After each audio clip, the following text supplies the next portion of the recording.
Bom dia, boa tarde, boa noite, tudo bem com vocês, pessoal? Meu nome é Nathan Assis e estamos começando mais uma rodada de entrevistas aqui na Rádio VTM. E hoje nós vamos conversar com uma pessoa que, aqui para a história do IVTM, da rádio, de tudo que a gente está fazendo aqui no canal, é muito importante porque ele esteve com a gente aqui na nossa primeira rodada do fórum. Tá muito legal, acho que vale muito a pena de vocês verem, vou deixar o linkzinho aqui para vocês olharem. E ele esteve na nossa mesa de conversa, a gente ficou por um bom tempo, mais de horas, debatendo sobre direção artística, né? Direção no teatro. E hoje ele tá aqui com a gente para poder conversar um pouquinho, né, sobre vida, arte e por afins, assim dizer, que é o Oswaldo Moraes. Tudo bem, Oswaldo? Muito obrigado por estar aqui com a gente, tá? Pronto, obrigado você pelo convite, né? A Andréia também. E a participação no fórum aquele dia foi muito legal também, né? E vamos aí, vamos conversar, vamos bater um papo, vamos falar sobre um pouco de arte, um pouco de teatro. Se eu puder colaborar, estou aqui. Ah, que maravilha. Já por estar aqui, já tá colaborando muito. Obrigado. Então vamos começar, gente. Vamos lá.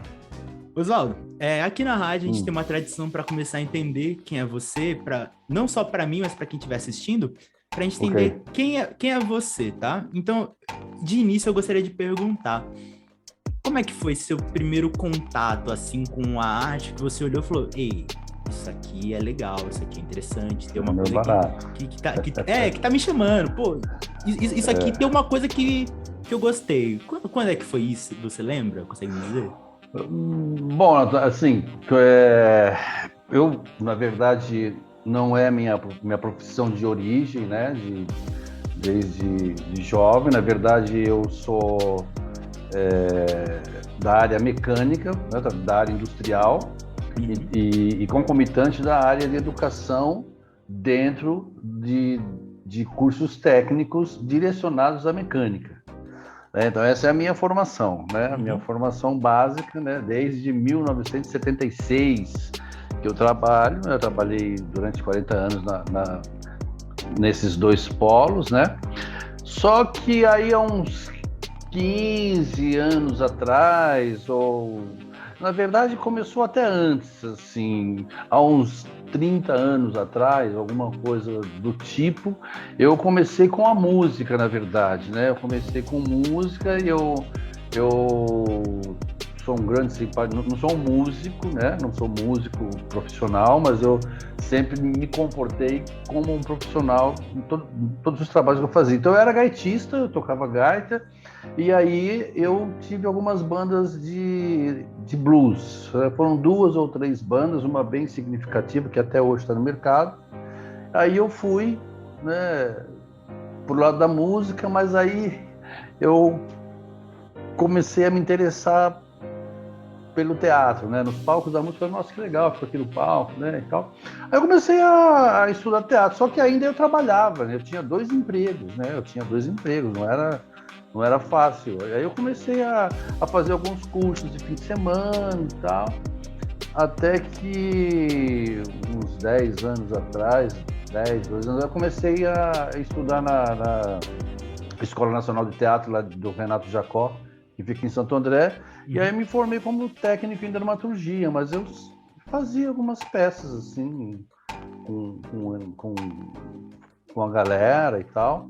Fiquei 3 anos estudando para me formar, fazia todos os domingos das 8 da manhã às 18 da tarde, não tinha folga, não tinha nada.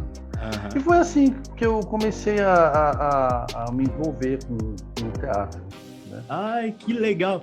Isso até me lembra... Tardiamente, né? Isso até me lembra como eu comecei. Acho que o pessoal que acompanha a rádio já ouviu essa história, mas eu vou contar pra você. Porque eu comecei com música também. Eu comecei estudando música clássica num projeto aqui da minha cidade, tocando violino. Aí numa dessas faz a apresentação, que a essa orquestra que tinha na cidade, ela se tornou muito referência para a cidade. Então, quando tinha algum evento específico, eles chamavam a orquestra para ir tocar. Aí nessa de vai tocar, eu fiquei, acho que eu gostaria de fazer outra coisa relacionada a palco. Eu gosto de estar aqui tocando, legal, mas eu gostaria de fazer outra coisa relacionada a palco. Aí eu fui fazer teatro com um amigo meu que me chamou. Aí eu já comecei a lembrar quando você começou a falar de você tocava e tudo mais. E tocava blues ainda. Isso que é o mais especial ainda. E você tocou por muito tempo blues? A vida toda, o tempo todo que eu toquei, eu sempre só toquei blues, não sabia fazer outra coisa. Ele só fazia blues, montava uma banda de blues, montava outra, né? E aí até que nós acabei iniciando com uma banda, nós ficamos acho que 8 anos juntos. Aí eu saí para fazer teatro, eu queria fazer minhas coisas e inclusive parei com a música também. Não toco mais a gaita, não dá tempo, não consigo mais fazer as duas coisas ao mesmo tempo, né? Mas aí eu comecei a fazer teatro, assim, eu tive essa formação, né? Aí eu falei, mas o que eu vou fazer agora, né? Aí eu comecei a trabalhar em cima das minhas próprias coisas, porque como essa ideia da indústria, para mim sempre foi tudo muito trabalho, sabe? Assim, trabalho. Precisa trabalhar.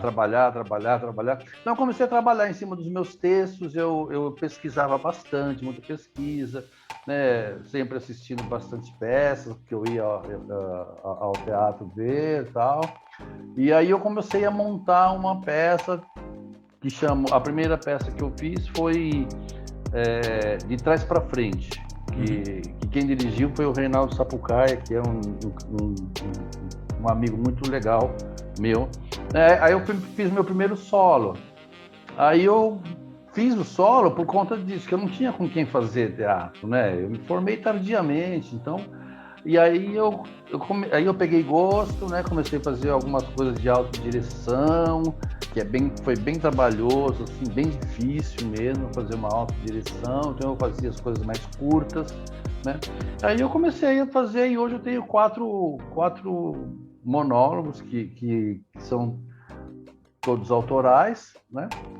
Todos autorais e que já fiquei em cartaz com esses 4 trabalhos aí, né? E eu sempre gostei muito de trocar informações com as pessoas. Aí, com a pandemia, eu montei alguns cursos referente a monólogo, a iniciação para pessoas que nunca tinham feito teatro, e para quem havia feito também.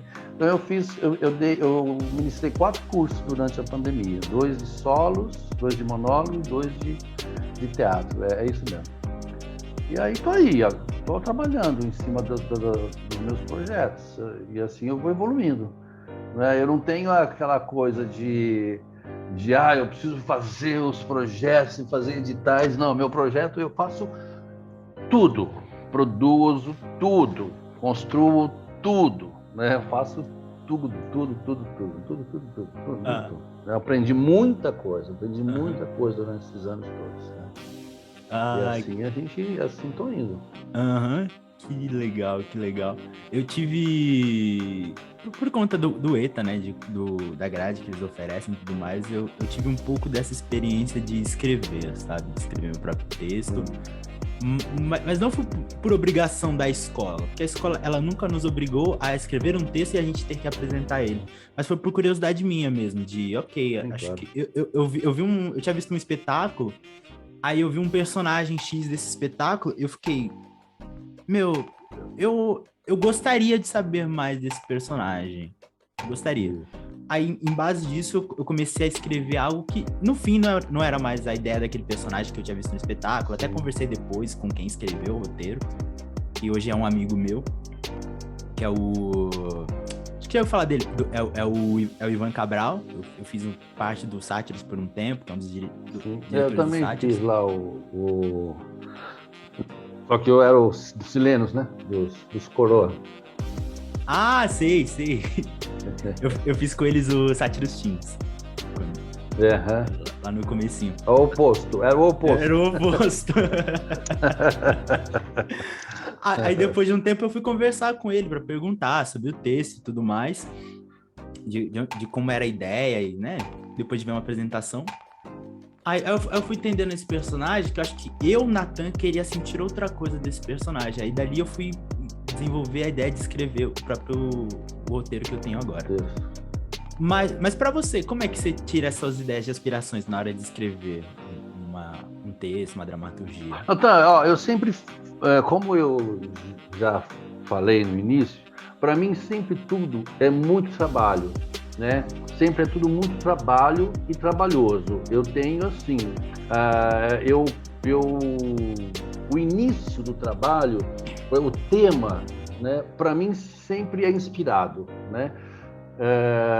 O de trás para frente é mais ou menos o Benjamin Button, só que é uma personagem que nasceu com 90 e poucos anos e ela foi regredindo na idade, e ao invés dela ter os problemas do crescimento do zero ano aos 90 e poucos anos, ela teve ao contrário, os problemas da velhice, dos 94, voltando para trás até que ele... Como é que morre uma pessoa que regride, né? Na minha forma de ver, com o diretor na época, ele voltou para dentro da placenta, né? Então ele ficou dentro daquela placenta e até que dali para frente já não dava mais para ir, senão ele teria que regredir até 0 meses e voltar para dentro do testículo do pai dele, sei lá. Então, mas daí não passamos, né? Aí depois eu fiz alguma coisa, não, fiz um trabalho bem legal sobre pessoas desaparecidas, né?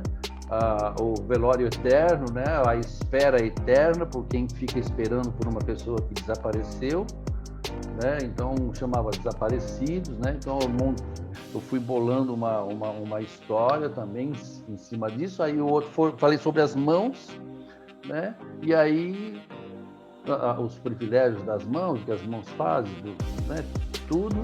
E a outra foi o doce de leite, que era um camarada que estava na prisão porque ele era um psicopata misturado com loucura. Então, todas elas eu fiz muita pesquisa, cara, muita pesquisa, assim, tentativa, erro, né, com o diretor, né, e depois, como elas duraram bastante tempo, eu acabei redirigindo sozinho, mas respeitando, né,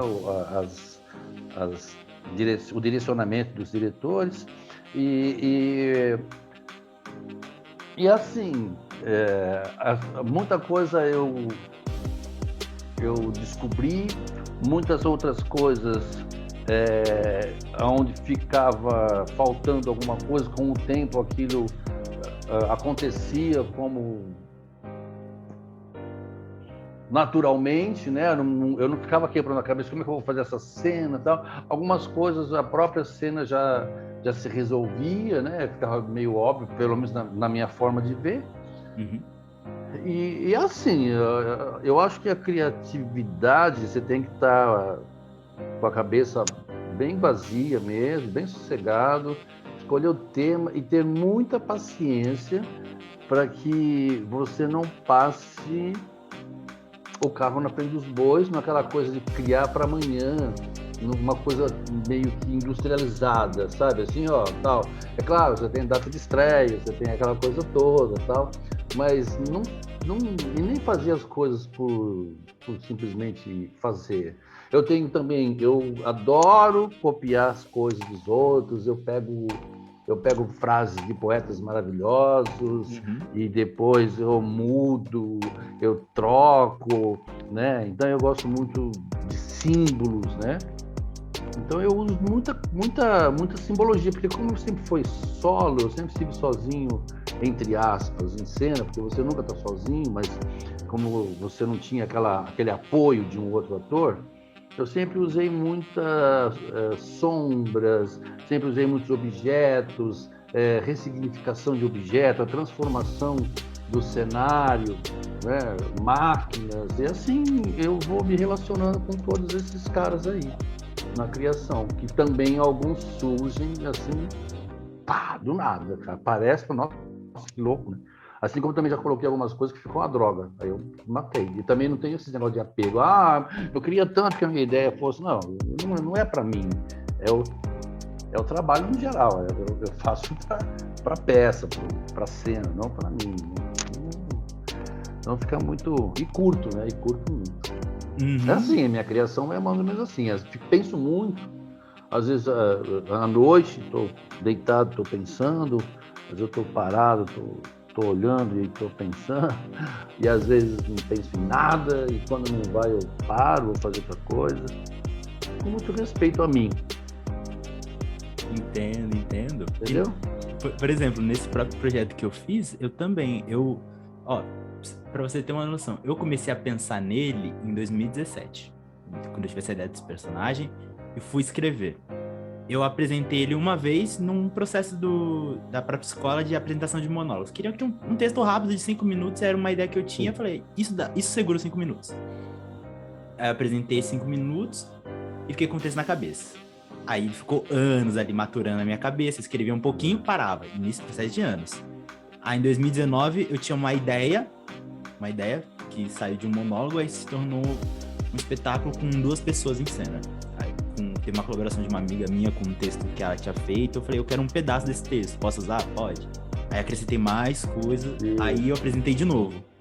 Aí agora, faz nem um mês, eu mexi nele de novo, aí nisso eu falei, eu acho que era isso que eu tava buscando. Que o meu processo de maturação também, ele é no vai, para. Aí eu vou, leio. Aí se eu li, eu falo, não gostei. Eu também não tenho muito esse apego, não. Tem ideias que eu gostaria que durassem mais, assim. Mas eu falo, pra esse aqui não presta. Eu vou anotar, vou deixar guardado aqui, porque vai que pra uma outra coisa funcione. Porque de certa forma, eu também... Eu sempre acabo me envolvendo em muitos projetos, sem ser meus pessoais, assim. Por conta de música também, por eu ter estudado música, alguém pede um pitaco meu sobre alguma coisa que tá fazendo de música. Aí se tá escrevendo algum roteiro, se vai dirigir uma peça, se eu vou entrar como ator em algum espetáculo, eu sempre tô ali dando outros pitacos, aí eu acabo afastando um pouco do que é meu mesmo.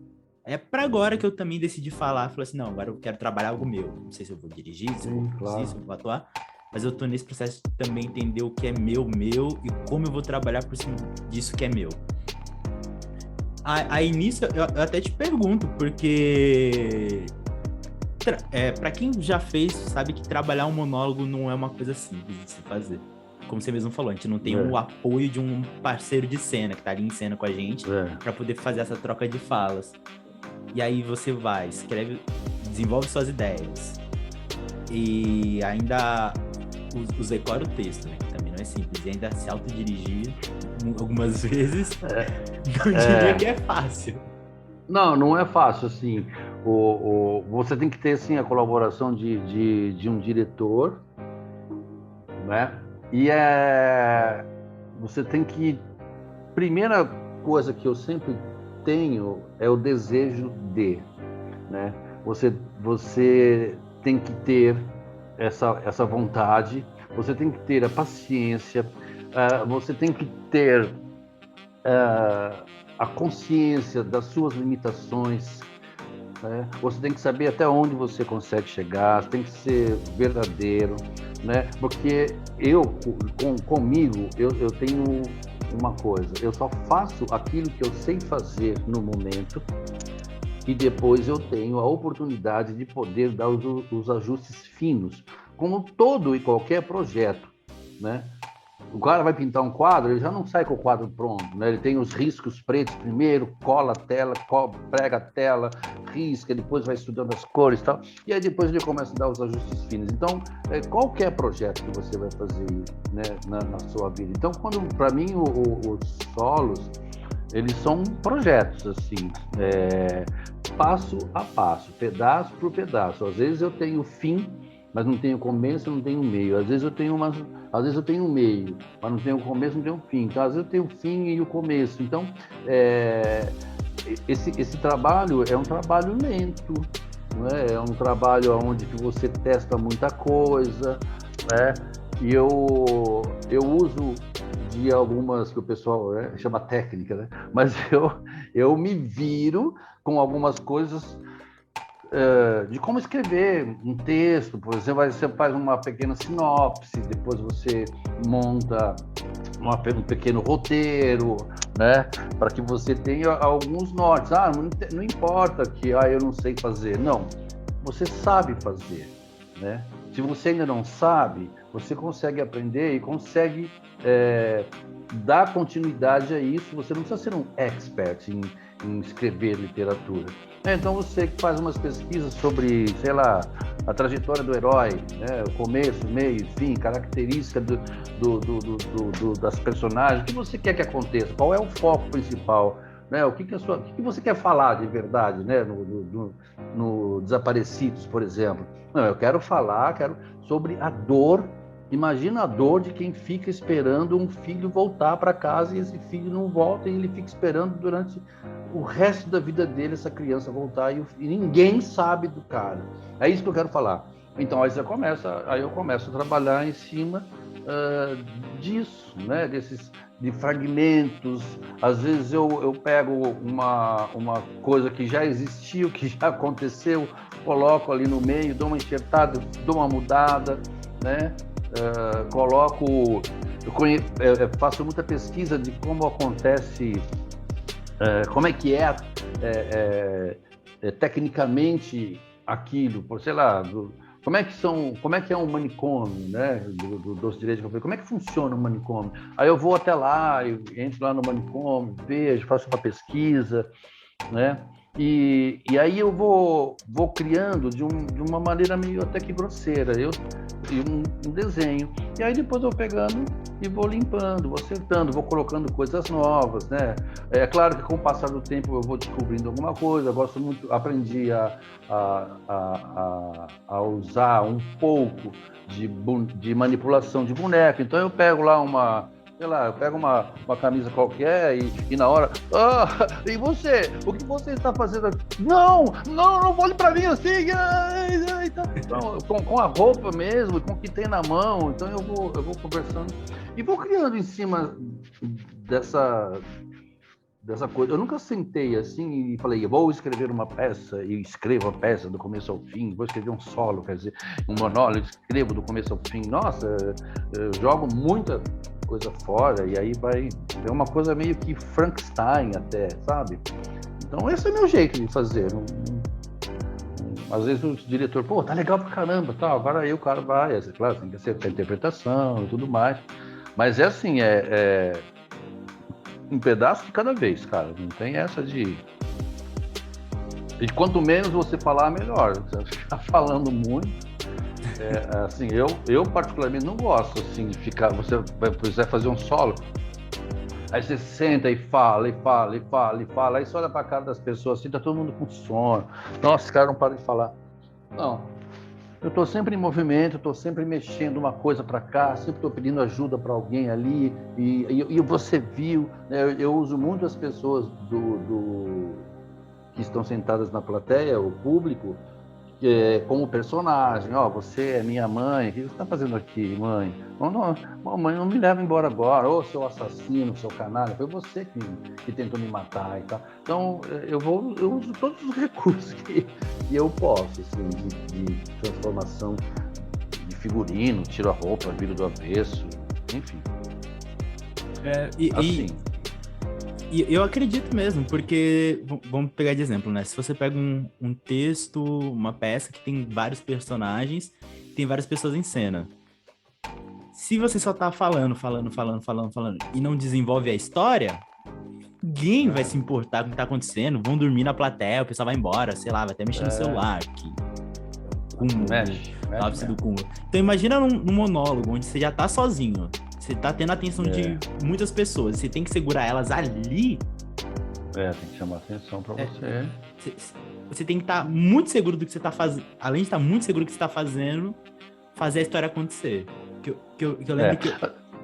Pode falar. Então, assim, o que eu uso, assim, as coisas têm que ser o mais interessante possível, sempre, na medida do possível, ter novidade. Ou seja, nossa, teve o Desaparecido, eu tinha livros, eu tinha caixa, eu tinha uma mala, eu tinha um espelho, e no desenrolar eu fiz disso a própria sepultura do cara. Né? Então eu fui montando a sepultura do Calixto, que era personagem. Eu peguei e montei a sepultura dele com o livro. O pessoal ficava olhando, mas porra, de onde esse cara tirou essa ideia, né? Porra, assim, como é que você fez? Eu falei, não sei, foi aparecendo, eu fui lapidando. E aí essas coisas que eu acho interessantes, assim, sabe? De você transformar as coisas durante o solo, né? Eu tenho lá eu tenho uma caixa, e aí de repente essa caixa ela virou um bar, dentro eu tinha umas garrafas, aí eu abri, fiz um drink, mas de onde saiu essas garrafas, né? De onde saiu esse drink, né? Então assim, a caixa que eu fiz, ela tinha a caixa tem 4 lados, então cada lado da caixa era uma coisa, então ela estava sempre girando. Então eu acho que isso ajuda muito, assim, você não ficar aquele relato, né? Aí um monte de gente fala, olha, o monólogo só funciona com a Fernanda Montenegro, né, e tal. Eu acho que funciona com ela também, né? E é claro, muito bem, porque ela é minha ídola. No entanto, funciona com outras pessoas também, né? Mas eu acho que é muito bom senso, viu? Você tem que ter um simancol assim bem forte, mas e é muito trabalhoso. No início foi muito difícil, assim, para mim, e continua. Todo projeto novo para mim sempre é muito difícil. Aprender um novo personagem, e é tudo muito complicado, mas sai. Concordo. Porque no meu caso, quando fui apresentar esse texto, né, que eu fiz agora, ele se chama Inspiração. Que é aí, só que o decorrer da história é assim, são 2 personagens que vai contar cada uma versão de sua história. Então eles vão ter um monólogo, um solo, né, em torno de 15 a 20 minutos para dar sua versão dos acontecimentos, e os 2 se encontram no meio da conversa, no meio do texto ali, para poder debater a conversa. E para mim, tornar os 2 lados da história interessante para, tipo assim, tá bom, estão discutindo um relacionamento, e aí? Mas o tornar isso mais interessante para você ouvir um lado e depois falar assim, meu, o que esse louco fez do outro lado? Aí vai ouvir o outro lado. Eu acho que aí também vai o cuidado de quem tá... Vai o cuidado e a humildade de quem tá montando o texto também. Porque a pessoa pode estar morrendo de vontade de contar uma parte, mas do jeito que já tá ali, todo mundo entendeu. E quer entender o próximo, e avançar. E claro, e até aconteceu quando vocês estavam discutindo no fórum, né, falando sobre ego e a humildade, né? Que acho que muitas vezes também, não só de quem tá atuando, mas de quem pode estar escrevendo, de quem tá dirigindo, Sim, claro. É a humildade de entender o que o espetáculo em si tá pedindo. Se ele tá pedindo para você ser mais ágil, se você tem que desacelerar um pouco, você tem que explicar mais, porque não tá dando para entender. Então, por exemplo, quando eu montei esse texto, a minha maior vontade foi de entender, será que eu não tô falando demais? Será que eu tô falando de menos? Será que tá entendível que esse cara não tá bem? Tá entendível que essa personagem também não tá bem? E no final eles vão se encontrar, eles vão querer se matar, mas vai acabar ali? Acho que são pontos que vale a pena levantar para quando você tá desenvolvendo um texto, não é? Ou vai desenvolver um espetáculo. Sim, claro. E também tem os ensaios servem para isso, né? Os ensaios servem para que você sinta isso, né? Para você nunca passar do ponto. Eu acho que o equilíbrio na sua história é muito importante.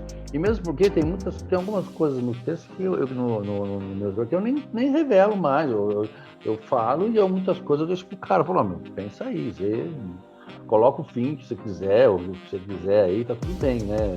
Eu vou traçando algumas coisas que o cara também fique curioso em saber. E às vezes alguma coisinha que você não revele, o cara vai levar aquilo para cá. Mas como é que é aquilo, né?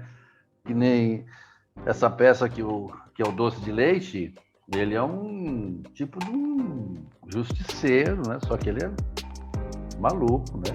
Ele conversa com Deus, ele é representante de Deus e tal. Aí o pessoal chegava e perguntava no fim, pô, mas ele matou mesmo de verdade ou isso é coisa da cabeça dele? Falei, companheira, eu não sei não. Aí você precisa deduzir na tua casa lá, porque nem eu sei, nem eu sabia. Né? Ele contava a história lá, ele dizia o que tinha que dizer, e às vezes ele tinha uns momentos de loucura e outros momentos ele ficava normal. E assim o pessoal, pô, mas ele não é, ele, puta merda, né? Ele matava mesmo as pessoas? Como é que é? Isso é uma história só e tal, não sei. Então tem coisas que funcionam e tem coisas que não funcionam. E aí você vai percebendo isso. Eu vou percebendo, não sei se eu percebo também 100%, mas às vezes eu falo, nossa, isso não tá legal, ela tá meio xoxo, né? Aí já tem coisas que você... se você for fazer o mesmo texto daqui a 5, 6 anos, você vai ver, puta, não vou escrever mais isso, vou escrever totalmente, vou acertar aqui, vou mudar. Como eu faço com os meus textos, tem coisas que eu falo, nossa, cara, eu falei demais aqui, agora chega, vou tirar isso aqui, vou acertando. Então é um texto que, na verdade, a gente nunca termina, né? A gente desiste do texto, né? Você não termina, você fala, chega, para, tá bom, assim, chega, não quero mais. Assim, que eu estou fazendo agora, tem 2 textos que eu estou trabalhando, que um é um... Deixa eu ver aqui, Natan, se eu acho aqui o... Claro. Opa! Até vou fazer aqui a propaganda, que eu tô tão... Eu tive um infarto, faz 20 dias que eu tive um infarto, sabe? Uhum. Então eu tô meio... Quase morri mesmo, assim, quase fui para outro planeta. Tive um infarto muito forte e agressivo, mas estou aqui, forte e feliz. Então, é esse livro aqui, ó. Opa, tá de cabeça para baixo. Que chama O Capa Branca. Capa Branca. O que é do Walter Farias, que é o cara que viveu a história real, verdadeiramente mesmo, e o Daniel Navarro Sonin, que é o camarada que escutou ele no Caso de Família, e o Walter falou, meu maior sonho é que alguém escreva o meu livro. E aí o Daniel estava escutando o Caso de Família na televisão, e aí esse cara é um camarada que ele foi funcionário no Juqueri durante 7 anos. No entanto, ele trabalhou 5 anos como auxiliar de enfermagem e tal, e 2 anos como interno, né? Ele teve lá um problema na cabeça e acabou sendo internado e passou por todo o processo do Juqueri, que é agressivo, né? Uma coisa de extermínio mesmo, uma coisa que era para destruir pessoas e tal. E aí eu estou montando essa peça, né, que eu vou fazer o Walter Faria e uma amiga vai ser a Alissa, que é a loucura, representando a loucura. Então, quer dizer, isso aqui para mim foi mais tranquilo, sim, porque como eu tenho esse livro, você se baseia no livro, né? Então eu tenho algumas coisas, você vai tirando as coisas mais interessantes que você vê, e aí você vai montando o roteiro, e aí você vai criando as cenas. Eu tive várias... Tem extração total de todos os dentes, eles arrancavam todos os dentes das pessoas, faziam lobotomia, abria a cabeça e arrancavam um pedaço do cérebro do cara, iam para lá todas as pessoas que hoje também, se tivesse aberto, iriam, que homossexuais, problemas de nazismo, racismo, mulher grávida, tudo quanto que os caras julgavam, né? Julgavam que incomodavam a sociedade e mandavam para lá durante mais de 50 anos. Então lá, por ali passaram mais de... Nossa, tem uma pesquisa que parece que morreram mais de 120 mil pessoas lá, né? Enterrada lá mesmo. Tá? Então, estou desenvolvendo esse trabalho, né? Estou desenvolvendo esse trabalho que a gente vai colocar para rodar, eu e uma conhecida minha. E aqui tem um outro projeto que eu vou fazer aqui em casa, né? A minha casa vai se transformar num teatro. Eu vou fazer o quintal, então eu vou fazer a ocupação da minha casa, e que nós vamos falar Nós vamos falar sobre poligamia, né? A poligamia, o poliamor e o poli todo mundo, mas de uma coisa assim, uma visão de amor mesmo, né? Assim, embora a gente pratique uma poligamia escalonada, alguma coisa assim, mas se o relacionamento não deu certo hoje, você larga aquela garota ou aquele garoto, arranja uma garota ou outro garoto, e aquele não deu certo, então você vai tendo ali um currículo extenso de 10 ou 15 ou 20 relacionamentos, tal, e é uma forma também, mas aí vamos tratar sobre por que antigamente, como diz lá na pesquisa da Bíblia, mas por que Deus tolerava o incesto e a poligamia, né? Por que na Segunda Guerra Mundial praticou-se bastante? Claro, não tem homem, você precisa criar a civilização precisa voltar, né? E hoje tem as pessoas que chamam... Bom, enfim, são esses dois assuntos, né? Um eu estou fazendo para que apresente nas universidades, provavelmente nas universidades que estudam psiquiatria, e o outro vai ser aqui em casa e alguma coisa que seja para apresentar. Mas assim, a daqui de casa só temos o tema, né? Só temos o tema. Sábado agora é o nosso primeiro encontro aqui na minha casa, depois que eu me recuperei do infarto.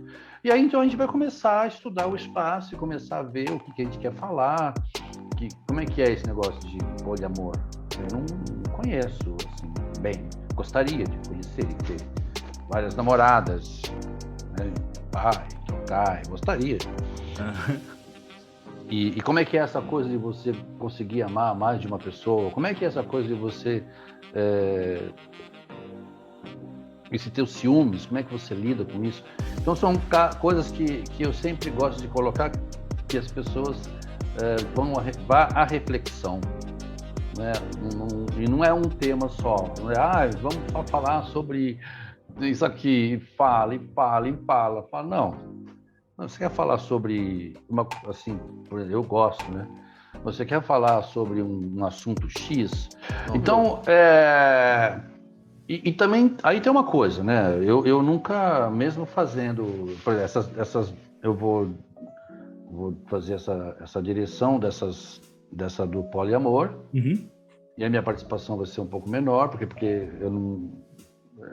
eu estou querendo também experimentar bem essa ideia de direção também, como é que é.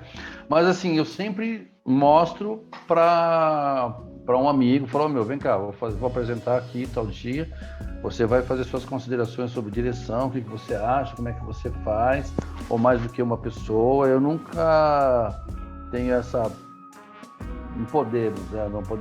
não posso ter essa prepotência só de que eu faço e que vai. Eu vou, assim, por exemplo, eu nunca tenho... eu sempre faço. Mas eu não sei, mas eu vou fazer. Como é que é? Não sei, vamos descobrir. Não sei, vamos lá, vamos buscar. Então, o que eu sou muito ruim mesmo é sobre editais, sobre essas coisas de ficar dependendo do Estado para poder ter alguma coisa, e isso para mim me deixa profundamente irritado. E aí eu comecei a 2 ou 3 vezes estudar essas coisas de projetos. Eu falei, puta, agora eu faço isso e eu faço teatro. O que eu vou fazer? Aí eu acabo fazendo teatro. Então, assim, no momento eu tenho esses 2 trabalhos caminhando em paralelo, né? E quando estiver pronto, eu entro em contato com você para falar. Vai trocar ideias sobre, né? É assim, cara, o meu trabalho é esse, né? Eu não sou uma pessoa que vivo do teatro, não posso dizer para você que, não, pelo contrário, né? Eu gasto dinheiro no teatro, invisto no teatro, né? Para ter meus prazeres pessoais, as minhas criações, enfim. Sei. E isso começou a se dar, então acho que é interessante falar, que depois que eu aposentei, né, que faz 5 anos que eu me aposentei, que eu estou aposentado de vez, e todos esses trabalhos que eu te falei, aí eu comecei a pegar pesado mesmo, aí todos os dias eu estou envolvido com teatro mesmo, assim, bastante. Bastante. E sempre estudando, fazendo um curso aqui, outro ali, para aprender com as pessoas, né? E assim tô indo. Ah, que legal. Tardiamente. Tardiamente. Eu não sei dizer tardiamente. É claro, porque, vamos dizer, se tivesse começado mais cedo, talvez poderia ter experienciado outras coisas, sabe? Outras coisas, é. Mas não sei dizer se pode-se dizer tardiamente. Que é como a gente fala, né? E é engraçado, não sei se acontece com você, mas quando eu comecei a me envolver mais com arte, de falar assim, ok, eu quero fazer isso e vou fazer isso dessa forma, começaram a me perguntar, né? E uma amiga minha até perguntou para mim semana passada, a minha irmã, ela queria fazer, mas ela é tão novinha ainda, não sei se ela tem idade para fazer isso. Eu falei, gente, tem que colocar a menina para experienciar, fazer, porque idade Claro. não tem, mas vai depender dela, de como ela vai desenvolver. Aliás, eu acho que é uma das profissões mais privilegiadas exatamente por isso. Porque antigamente, não muito distante, né? Porque eu comecei a trabalhar em 1976, eu tinha 14 anos. Naquela época, um menor trabalhar não era crime, né? Absolutamente não, nem um pouco, né? Uhum. Então eu comecei a trabalhar com 14 anos. Se você pegar uma criança de 3, 4 anos, você tem criança aí com 3, 4 anos que faz sucesso na televisão, tem salário, ganha bem e tal. Alguns somem depois, outros continuam carreira, outros viram, ficam loucos, cheira pra caramba e tal, perde o juízo, outros se dão muito bem. Mas é uma profissão privilegiada. E eu sempre falo, é só uma profissão, né? E eu sempre dizia para meus alunos, e digo também quando dou algum curso, falo, olha, você fazer bem aquilo que você faz não determina que você seja melhor do que ninguém, ok? Você só é um bom profissional, parabéns. O médico, ele é um bom profissional ou é um mau profissional? O pedreiro, ou ele é um bom profissional ou ele é um mau profissional, né? O cara que varre a rua, o cara que...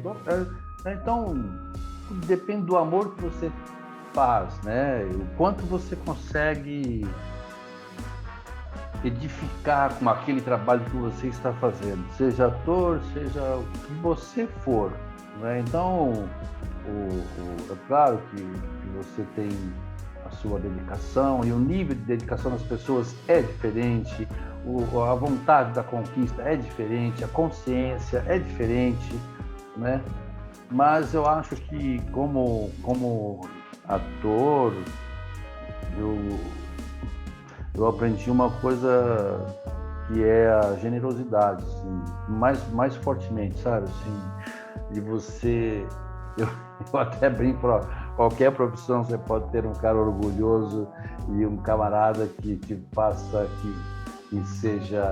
distinção entre duas pessoas, mas menos no teatro e na arte, porque nós somos as pessoas que mais pedimos igualdade e cuidado no que você faz, né? Essas coisas, o comportamento, né? Uhum. De quem é da minha turma e quem não é da minha turma, né? Bom, enfim, mas é uma profissão muito interessante e que não é melhor nem pior que nenhuma, mas é uma profissão, né? E você vai ganhar a tua vida ali trabalhando, ou você vai dar aulas, ou você vai fazer propagandas, ou você vai pegar firme e vai ter o seu próprio teatro, né? Ou você vai ser um dramaturgo, e pode ser que você ganhe dinheiro e pode ser que você não ganhe dinheiro, né? Então você ter aquela ideia de passar coisas boas para as pessoas, para que você tenha... Olha, não é tão gostoso quando você perguntou para mim, quem é você? E você está em cena, você olha para uma pessoa e fala, por que você nasceu? O que você está fazendo no mundo? Qual é a tua função como uma pessoa? Tal? E vira as costas e vai embora, né? Então você tá... É uma profissão interessante, sim. Mas eu também não sei dizer para você se eu tivesse começado aos 14 anos a ser um ator, como é que eu seria? Eu poderia ser um cara da Globo famoso hoje, em 1976, né? Aquela coisa da televisão. Poderia ser um cara que apareceu lá, mas não era minha... Não tinha descoberto isso em mim, porque na época eu tinha a necessidade de trabalhar para ajudar minha família, né? Nós somos de família muito simples, nascemos em famílias muito simples, eu e meus irmãos, né? Então, a nossa vertente naquele momento era a sobrevivência, né? A sobrevivência, né? Então, não era como... Então, eu não poderia, talvez, me dedicar a essa profissão, só a essa profissão, né? Eu teria que ter uma outra profissão e essa. Mas, na época, eu não tinha essa ideia, essa luz. Não tinha. Então, é assim. E eu acho que tudo vai de acordo com o seu tempo, sabe? Independente da sua crença e afins, mas acho que tudo exige um processo. Você precisava você precisava passar por uma situação para poder chegar em outra. Eu vejo isso muito em relação também à minha madrinha, né? Minha madrinha, ela também, ela foi começar a se dedicar à arte, a ser atriz, depois que ela se aposentou. Ela era professora do estado. E ela conseguiu falar assim, ok, eu vou me dedicar 100% à arte depois que ela se aposentou no estado, né? E pra ela tá indo super bem, ela como atriz, ela tá fazendo os trabalhos dela, quando vai fazer peça, faz peça, quando consegue fazer filme, vai fazer filme, e tá aí super bem. Não é? Então não dá pra dizer, tipo assim, quando é o momento certo. Não, acho que, tipo, cientificamente falando, tem momentos certos para a pessoa aprender, dependendo da idade, ela consegue aprender mais rápido, sei lá o quê. Mas de você viver, ainda mais a arte que ela exige de você, vontade de viver a situação, o momento. Sim. Quando você tiver vontade de fazer, você vai e faz. Aquele é o seu momento de fazer. Sim, e você vai ganhando consciência, né? E você começa também não só como ator, né? Mas você começa a traçar seus caminhos, né? Você começa a programar, ter uma vida programada, né? O Platão, né? Fala, você tem que ter uma vida programada. Você sabe para o que você quer, para onde você quer ir, o que você precisa fazer. Nem sempre isso dá certo, né? Algumas vezes a gente pega atalhos que a gente vai quebrar a cara, vai errar mesmo, mas isso é um motivo de crescimento, de melhora pessoal. Mas assim, chega um momento que você começa eu fico assim, eu sempre digo, poxa, eu queria tanto que quando eu tinha, sei lá, 20 anos, 20 e poucos anos, tivesse alguém que tivesse conversado comigo sobre uma orientação profissional. Profissionalmente na indústria, eu me dei bem, né? Na educação também. Mas foi assim, cara, eu fui trabalhando, eu fui fazendo, não dava certo, eu pegava outro lado e ia, nunca, né? E aí, é claro, você trabalha muitos anos com uma coisa só, você acaba tendo umas técnicas e um conhecimento interessante para você poder sobreviver. Mas não foi isso que aconteceu comigo no teatro. Então eu leio bastante, estudo bastante, e a melhor coisa que eu fiz na minha vida, Natan, é você fazer. Você escuta, você aprende, você enxerga, você aprende. Agora, quando você faz e depois você se lança na ideia de trocar informações, ou seja, vou montar um curso sobre X coisa que eu tenho um domínio de 50%. A partir do momento que você faz e começa a ensinar, esse 50% começa a ficar pouco. Aí você é obrigado a dar um upgrade no seu conhecimento cada vez mais. Aí uma pergunta de um cara vai, putz, eu tenho que refletir sobre isso. E quando você ensina, o seu aprendizado é muito maior do que tudo. Então vale a pena você fazer as coisas assim de sem a pretensão de ser o cara, mas com a pretensão de você trocar informações, então você promover as coisas. Eu vou promover aqui um curso de 10 horas sobre, sei lá, vou escrever um texto de 3 minutos. Como é que eu faço? E nisso você vai aprendendo. Você vai aprendendo. Então, às vezes eu estava na escola lá, eu dei aula no Senai há muitos anos. Meu chefe chegava, Oswaldão, semestre que vem você vai dar aula sobre o equipamento X. Eu falei, mas eu nunca passei nem na frente desse equipamento. Ele falou, então vai cair para dentro que o semestre que vem você vai ter que dar aula sobre esse equipamento. Então são desafios, né? São buscas, tal. E assim, camarada, é assim que eu penso no teatro, né? Ah, eu penso a mesma coisa. Porque agora, semana retrasada, de uma escola que eu trabalhei com eles por um tempo, uma escola de arte aqui da minha cidade. Que cidade que você é? Eu sou de Poá, do Alto Tietê. Ipoá. É. Nossa, eu não sei onde fica Ipoá. Poá fica depois de Guaianazes. Passa Guaianazes, aí depois se passa Ferraz de Vasconcelos, aí é Poá. Ah, é Poá. É, Poá. Ah, eu entendi Ipoá. Eu pensei que Ah, era não. uma palavra em Guarani. Ipoá, Tambaqui no Cundananga. Então, mas é Poá. Não, Poá, Poá. eu nunca fui, mas eu já ouvi falar, assim, claro. Aí essa pessoa que eu fui ajudar eles a ajustar, né, a logística deles em relação ao teatro, porque o dono da escola, ele trabalha com desenhos, ele é arte educador na parte de música, mas ele tava com dificuldades de promover o teatro. Aí eu fui ajudar ele numa ideia dele lá e ficou por isso. Aí esses tempos ele me lançou um desafio de dirigir um espetáculo para ele. Falei assim, Nathan, tem um texto aqui que eu escrevi, mas eu não tenho confiança nenhuma, mas eu quero fazer esse texto. Você revisa para mim e dirige? É, certo. Você revisa e dirige? Eu falei, olha, eu já dirigi coisas minhas, assim, que é meu, a nossa ideia tá aqui, feita na cabeça. E aí, quando você vai passar para adiante, aí você tem seus colegas que tá ali sempre te ajudando e tudo mais. Mas se você tomar um desafio, assim, de outra pessoa, eu nunca tinha feito isso. Aí eu falei, vamos. Eu nunca, já vou te falando, eu nunca fiz isso, desse formato, mas quer mesmo assim? Então bora. Então, eu acho que tem situações que a gente tem que se botar ao risco mesmo. Tem que... Não vai ter jeito. Tem que fazer. Tem que assumir. E aí você falou alguma coisa aí atrás a respeito, acerca de humildade e tal. É assumir, falar, olha, eu vou fazer, vamos fazer. Olha, o que eu consigo fazer é isso, né? Eu sei sobre isso, vamos. E sempre manter essa transparência, né? Nada de muita prepotência, nada de muita coisa. Eu acho isso muito legal, cara. Muito legal. As pessoas...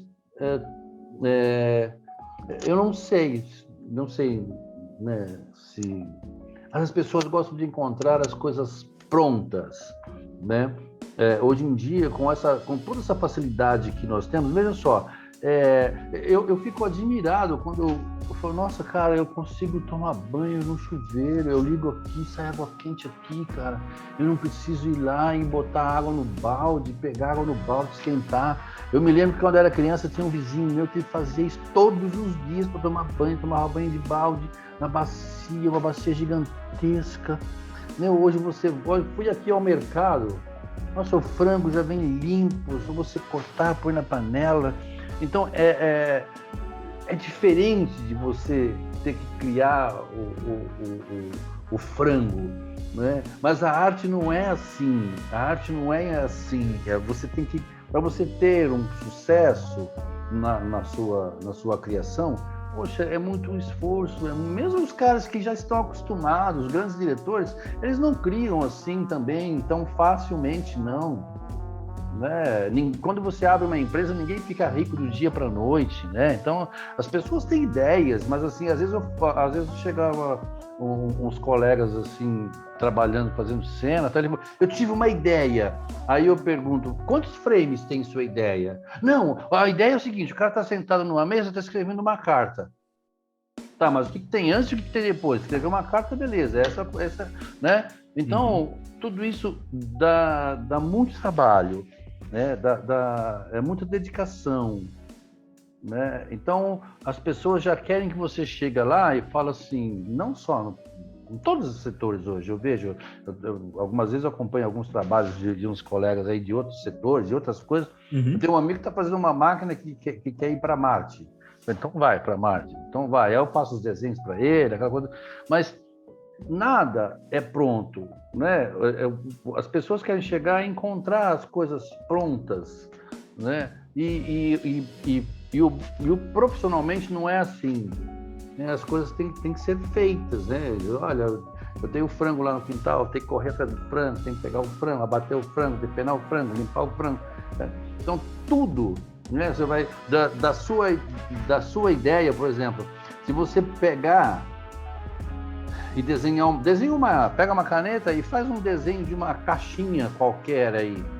E depois manda fazer essa caixinha para você ver. Manda o marceneiro fazer a caixinha para você.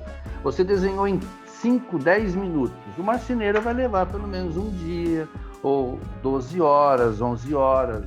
Ele nunca vai ter a mesma velocidade que você desenhou para fabricar, né? Então, eu às vezes me baseio muito nisso. Bom, eu escrevi uma linha, mas como é que eu vou representar essa linha? Como é que vai ser essa cena? Como é que vai... Então, as pessoas querem tudo muito pronto, assim, sabe? E ainda elas querem que aquilo dê dinheiro para elas.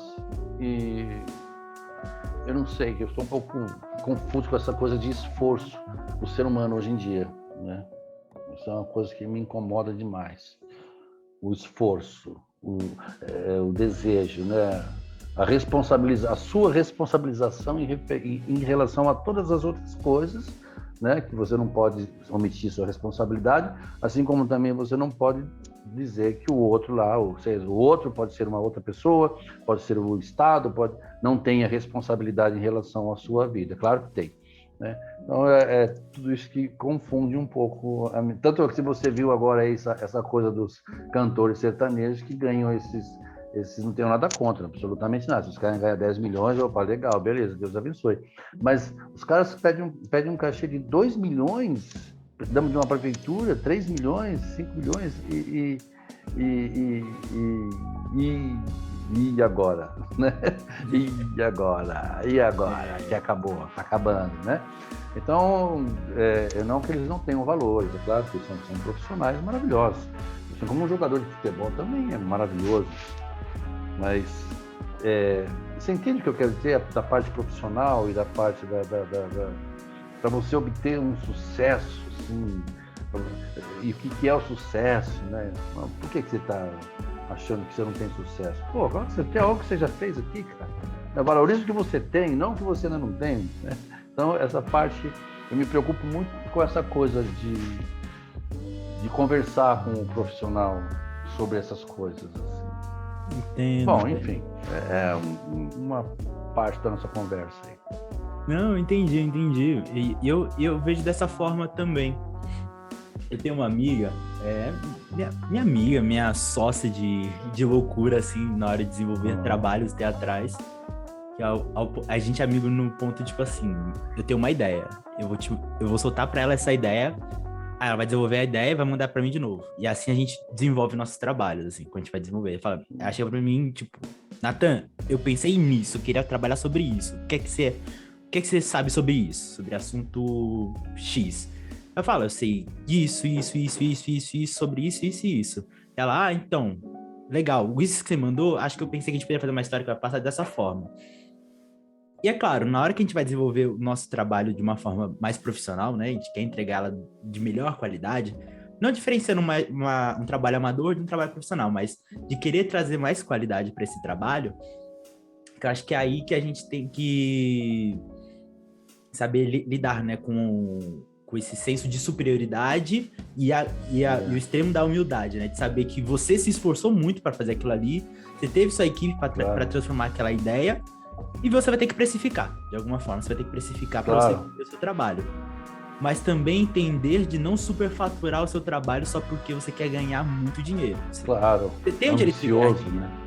Mas o zoião, né? O zoião. E entender como fazer isso de uma forma mais honesta e justa. Né? Claro. Então, independente do escândalo lá dos sertanejos ou de outras pessoas com seus outros trabalhos, X, Y, Z, jogadores de futebol, é entender o valor do seu trabalho, entender aquilo que você está fazendo. O quanto você vale. E como você pode oferecer isso para as pessoas, né? Sim, porque assim, eu acho que todo trabalho ele tem que beneficiar o outro, né? Tem que beneficiar o universo, tem que trazer alguma coisa para as pessoas. Né? Não é só... Eu sempre falava isso para a galera. O que vocês vão levar daqui da escola? Né? O que vocês vão levar daqui do meu trabalho?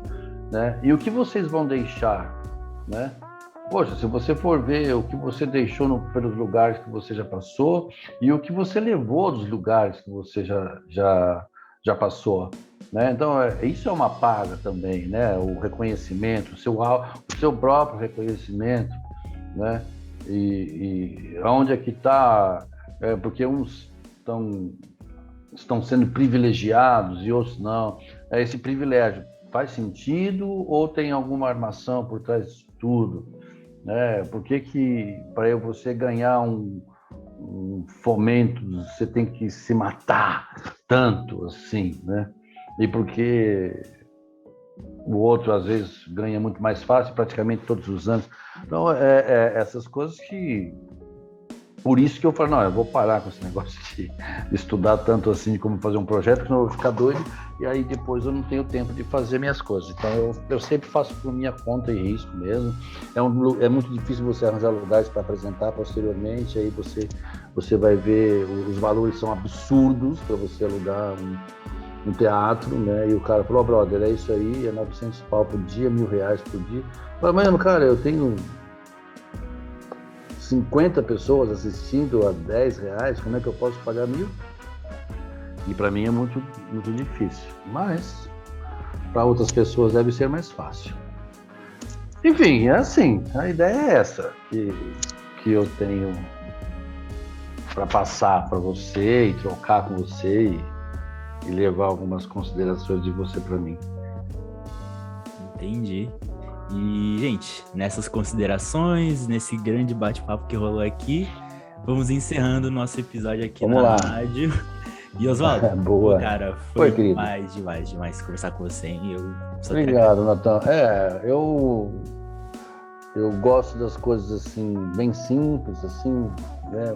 Porque a nossa conversa pairou sobre umas coisas bem tranquilas, porque o simples é mais difícil de fazer, né? É sempre mais difícil, sempre mais gostoso também, assim, para as pessoas entenderem também. Às vezes você fica falando um monte de coisa que não... porque quando eu era, sei lá, aluno fulano de tal, eu trabalhei com fulano, com ciclano. Beleza, ok, mas isso é uma informação que é para você botar no seu currículo, mas eu quero como é que você faz as coisas, como é que você cria, como é que você pensa, né? Como é que você se defende, né? Como é que você vive nesse mundo, né? Como é que você faz parte dele, né? Então eu acho que sempre a simplicidade e a humildade, e uma coisa que eu sempre falo, camarada, treino é treino e jogo é jogo, né? A hora que o negócio sobe no palco ali e aí o resultado tem que vir, aí já é outra. Na prática a teoria é outra. E é mesmo, não adianta você falar que você leu o texto desse mano aí por 300 horas, que você já leu todas as bibliografias dele, mas se não tiver com o texto decoradinho, personagem bem pensado. Bonitinho, tudo planejado, né? Dedicação, né? Eu acho tão bonito uma pessoa que tenha dedicação e que você olha assim, você fala, pô, o cara tá sendo honesto, né? Sabe, a honestidade nas coisas que você faz, ser honesto, né? Honesto, né? Honestidade, aí você... É uma palavra, né? Honesto no seu trabalho, né? Honesto, sincero. Eu acho tão legal a pessoa que pega um trabalho para fazer e tem aquela coisa que quem cuida, né? Ele cuida, ele zela, ele ama. Então é isso aí. Queria deixar para você um abraço, muito boa sorte. Tem aqui um amigo, precisar é só passar um zap aí. Estou à disposição. E se eu precisar também, eu vou fazer a mesma coisa. Sem dúvida, pode procurar a gente aí que estão aqui. E se vocês quiserem nos procurar também, por favor, acesse nossas redes sociais, que é @IVTM_Teatro Multifuncional, tanto no YouTube, no Instagram, no Facebook. Estamos aqui à disposição para conversar com vocês. Se está na dúvida, se tiver dúvidas, se a gente não souber te responder, vamos buscar, vamos garimpar, vamos entender. Vamos trabalhar. O que a gente quer discutir. Mas se tiver qualquer dúvida, pode me procurar também, que é @NatanAssis. No Instagram e no Facebook eu tô aí pra conversar com vocês, gente, que é o que a gente faz. É o que eu venho fazendo aqui há Boa. 20 e tantos episódios, que é conversar, sanar dúvidas, não só de vocês, mas minhas também, que acho que, como a gente falou, né? Acho que uma conversa simples, mas sincera, pode direcionar a gente para muitas coisas. E você, Oswaldo, tem alguma rede social que o pessoal pode encontrar seus trabalhos? Que quando tiver Oswaldo peça Moraes, Oswaldo Moraes. O Oswaldo Moraes é no Instagram e no Face. Tem as duas redes sociais que eu tenho com o mesmo nome, Oswaldo Moraes. E vai me achar lá, tem algumas coisas lá, alguns trabalhos, algumas coisas e é isso aí. Beleza, Qualquer coisa é gente. só chamar. Beleza, meu querido? Obrigado, Espero Natan. encontrar Um abraço, você viu, querido? numa próxima e até mais.